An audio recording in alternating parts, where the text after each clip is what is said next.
Ako po bago lang. Oo bago lang talagang inosente pa yung features mo eh. Bakit ka napunta sa ganitong klaseng trabaho? Matagal ko na po talagang gustong maging voice-over artist. Pero I ended up taking advertising. So parang gusto ko yung mga jingle, yung mga ganon. So kumakanta.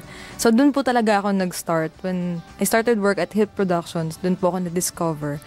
And then, so nagboses po ako sa mga commercial, mga jingles. And then gusto ko pang mas mahasa. So nag-search ako and then I found out about creative voices. Ayun. So ngayon po, kaka-start ko pa lang po mag-dub for Hero TV. For Hero. Di ba puros mga anime nandoon? Opo. Sige nga, pasample nga. Alam mo, papasampling ko kayo ng bonggang-bongga, pero gusto ko lang at kahit konting-konti lang muna, pasulyap lang muna para sa ating mga viewers and listeners.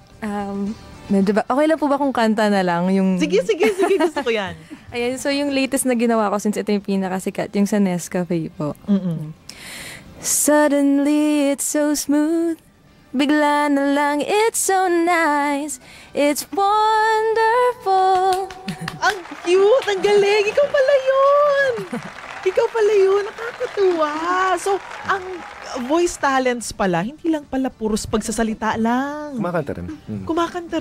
Ang mga voice talent, karamihan sa kanila, marunong din kumanta. Kaya lang, yung mga singer natin, sila naman yung nahihirapan pag nagpunta sila sa voice acting. Bakit? Kasi wala sila nung training ng pagbabasa ng script, pag-acting sa sa mikropono.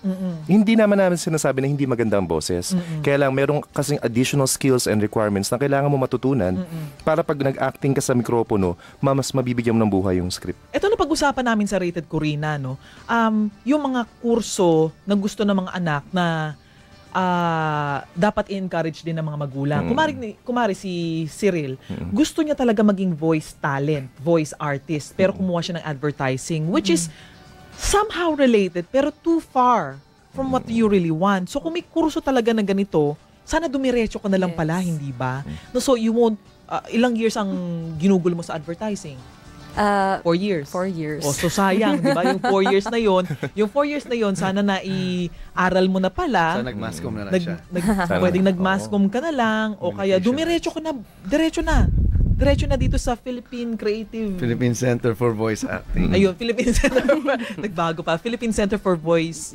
Pero we always suggest na dapat meron ka talagang career. Kasi hindi mo pwede siyang karirin na 100%. Kasi per project basis yan eh. So, dapat, magnegosyo ka or kumuha ka ng isang trabaho na hindi magkukuha ng napakaraming oras mo. Parang gano'n. Pero ang punto dyan pwede na sanang dumiretso. Hindi ba? Hindi na nagsayang. Anyway, you can learn something else on the side.